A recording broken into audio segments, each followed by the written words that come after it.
जी, हम पढ़ रहे हैं वैदिक सिविलाइजेशन, जिसमें हम अपने वेदों के बारे में बात कर रहे थे। लास्ट क्लास में हमने ऋग्वेद और सामवेद के बारे में बात कर लिया था। लेकिन एक बार ध्यान देंगे, इधर सुनो।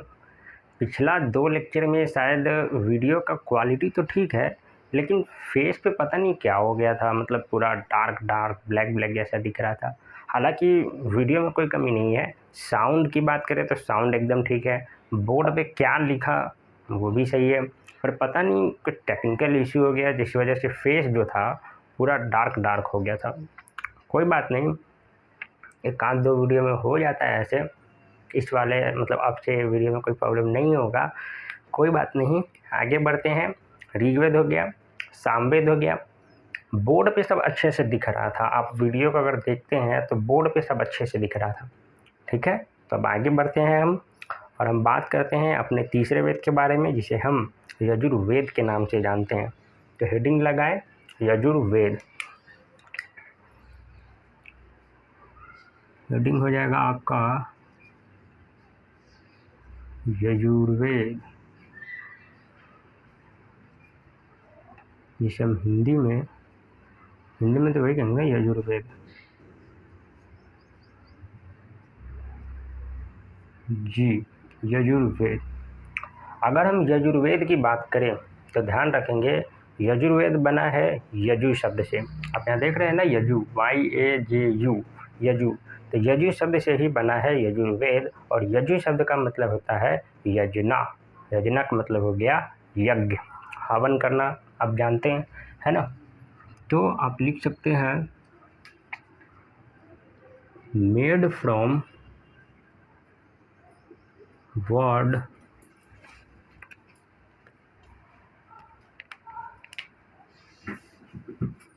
यजु।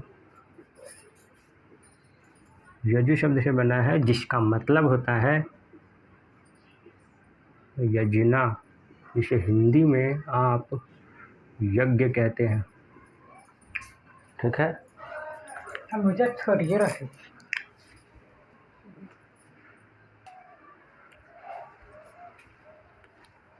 अब आपको ये जानना होगा कि आखिर यजुर्वेद में है क्या। जैसे ऋग्वेद में मंत्र है, सामवेद में भी मंत्र है, तो यजुर्वेद में भी क्या है, मंत्र है। लेकिन थोड़ा डिफरेंट है। यजुर्वेद में वो सारे मंत्र हैं जो यज्ञ से संबंधित है, और अदर रिलीजियस वर्क यानी कि अन्य धार्मिक कार्यों के संबंधित इसमें मंत्र है।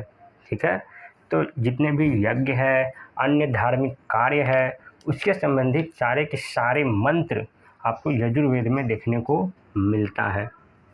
इसमें आप लिख सकते हैं it has the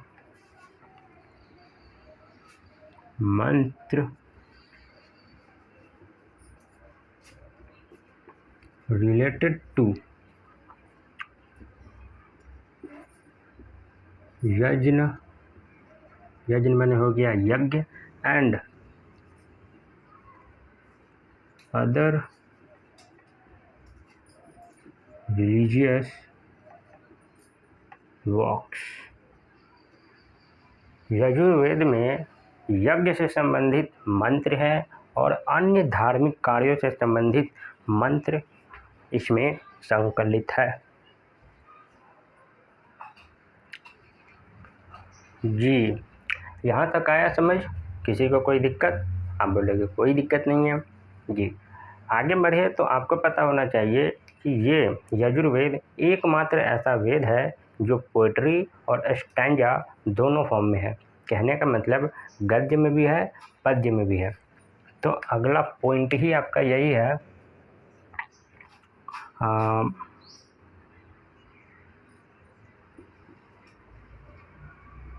written in both form,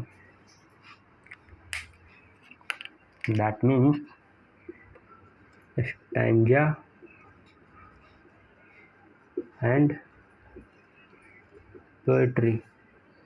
stanza को कहेंगे गद्य और पोएट्री को कहेंगे पद्य।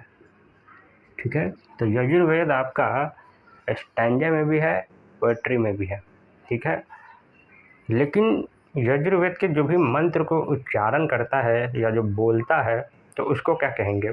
आपको पता है कि ऋग्वेद के मंत्र को उच्चारण करने वाले को होतु कहते हैं, सामवेद के मंत्र को उच्चारण करने वाले को क्या बताया था? सामवेद के मंत्र को उच्चारण करने वाले को क्या कहते हैं? आपको याद है या नहीं? मैंने बताया था, एक मिनट, जिसे आता है वो कमेंट कर सकते हैं, ठीक है। सामवेद को मंत्र को उच्चारण करने वाले को कहते हैं उद्गाता। जी, मैं कैसे भूल जाऊंगा यार। जी, रउआ ठीक बानू, आप समझ ही गए होंगे कि क्यों नहीं भूलूंगा। जी, तो उसी तरीके से अथर्ववेद के मंत्र को उच्चारण करने वाले को क्या कहेंगे? अथर्वयु कहेंगे। अथर्वयु बड़ा सिंपल है, यजुर्वेद अथर्वयु, ठीक है जी। कन्फ्यूजन वाली कोई बात नहीं है, बहुत सिंपल सी चीज़ है।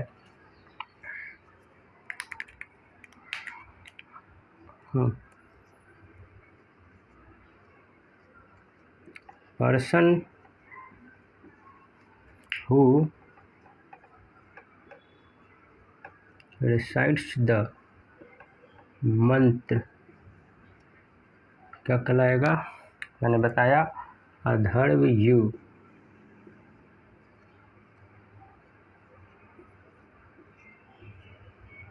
जी,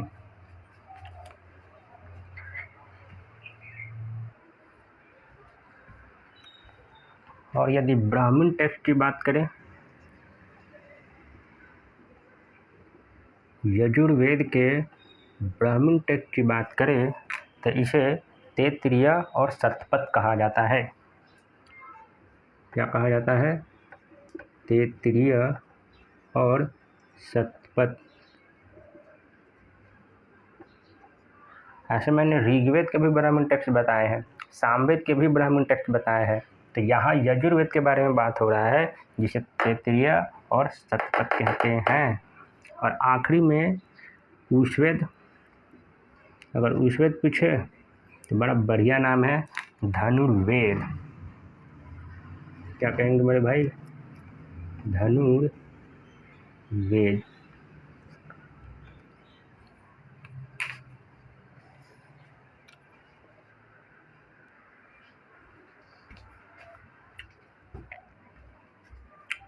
तो ये है पूरे के पूरे यजुर्वेद के बारे में, जिसमें मैंने आपको सारी चीज़ें बता दिया। ऋग्वेद क्या है, ब्राह्मण टेक्स्ट क्या है, मंत्र को पढ़ने वाले को क्या कहते हैं, इसमें है क्या, किस तरह के मंत्र हैं, ठीक है। तो यजुर्वेद हो गया आपका समाप्त। अब अगला हेडिंग लगाएं अथर्ववेद, जो हमारा आखिरी वेद है, ठीक है। कोई दिक्कत? आप बोलोगे कोई दिक्कत नहीं है, और कोई दिक्कत है तो बोलो, शर्माना नहीं है, नई नवेली दुल्हन की तरह।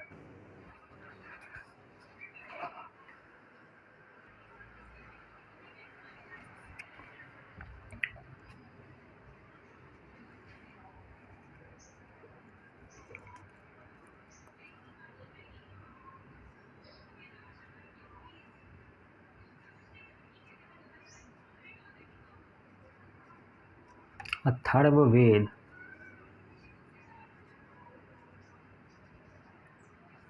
अथर्ववेद।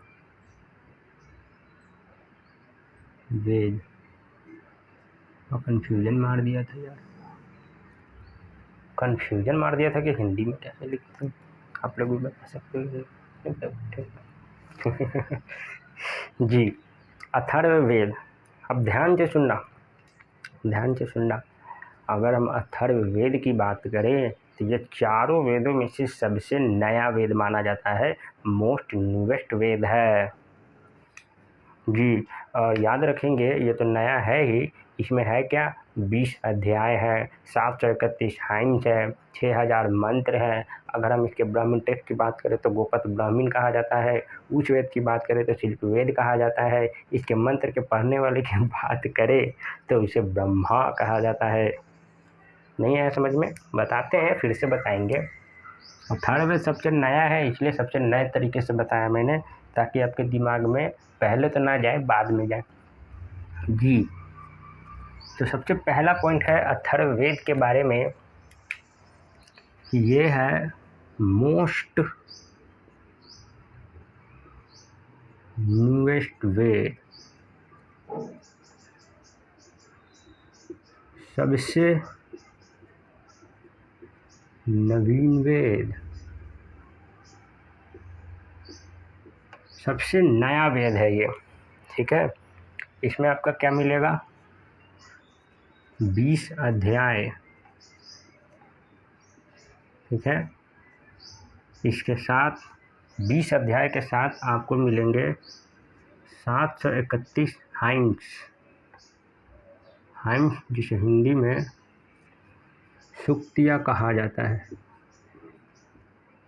आपको पता है कि ऋग्वेद की बात करें तो ऋग्वेद में टोटल 1028 हाइम्स है, 1028 सूक्तियाँ है। तो यहाँ पे कितना है, 731। इसके अलावा इसमें 6000 मंत्र हैं। कितने मंत्र हैं, 6000 मंत्र है।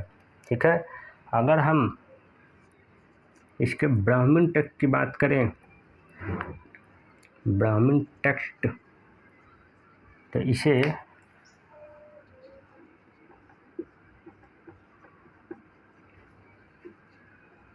गोपथ ब्राह्मीण कहा जाता है।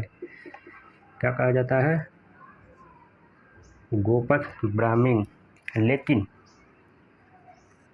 अगर उस वेद की बात करें तो इसे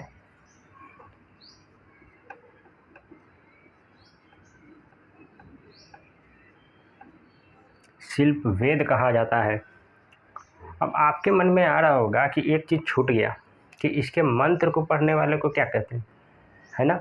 ऋग्वेद के मंत्र को पढ़ने वालों को होतु, सामवेद के मंत्र को पढ़ने वालों को उद्गाता, और यजुर्वेद के बारे में मैंने आपको अभी बताया, अथर्वयु कहा जाता है। तो आखिर ये क्या नाम है इसका, अथर्ववेद के मंत्र को पढ़ने वालों को क्या कहते हैं। बहुत बड़ा नाम है, आप यहाँ पे लिख सकते हैं, मंत्र पढ़ने वाला क्या कहलाएगा, मंत्र पढ़ने वाला कहलाता है ब्रह्मा जी। मंत्र पढ़ने वाला क्या कहलाएगा, ब्रह्मा। अब लास्ट सवाल ये है कि आखिर अथर्ववेद में मंत्र है तो किस तरह का मंत्र है। तो याद रखेंगे, अथर्ववेद में जादू टोना से संबंधित, भूत प्रेत से संबंधित और अन्य औषधीय उपचारों से संबंधित मंत्र हैं। ठीक है, तो इसमें क्या है मेरे भाई, आप लिख सकते हैं भूत प्रेत, जादू टोना,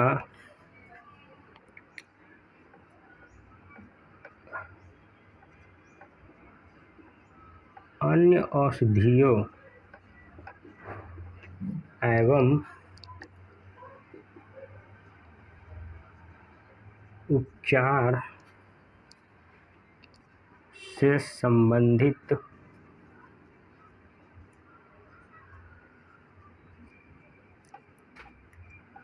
मंत्र है। क्या लास्ट लाइन आपको दिख रहा है, से संबंधित मंत्र है, क्या ये दिख रहा है आप लोगों को? जी बिल्कुल दिख रहा है, कोई दिक्कत वाली बात नहीं है। तो भूत प्रेत, जादू टोना और अन्य औषधीय उपचारों से संबंधित इन सारे मंत्रों का संकलन किसमें है, अथर्ववेद में है। ठीक है, मंत्र पढ़ने वाले को ब्रह्मा कहते हैं। ठीक है, ब्राह्मण टेक्स्ट यहाँ है, उषवेद यहाँ है।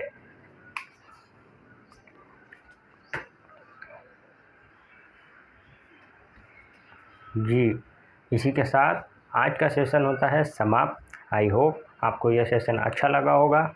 मिलते हैं नेक्स्ट वीडियो में। अथर्ववेद में कुछ पॉइंट और बाकी रह गए हैं, वो हम नेक्स्ट क्लास में बताएंगे। तो मिलते हैं नेक्स्ट क्लास में। Take care, keep a smile every day.